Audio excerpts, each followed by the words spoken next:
உப்பு காத்து ஊத காத்து சுத்தும் கடல் கரைய பார்த்து சத்தியமா கோயில் கொண்ட சுப்பையா எங்க குப்பத்துக்கு குல விளக்கு நீ ஐயா.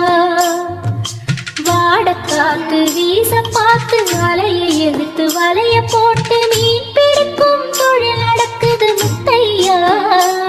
கரை மீண்டு வர காவல் உந்தன் வேலையா. திருச்செந்தூர் ஆண்டவனே வேல் முருகா தினம் உனக்கு நன்றி சொல்வோம் ஆழ்மருகா. திருவடியில் தவம் இருப்போம் திருமுருகா. தீப்பெழுது நலமெனவே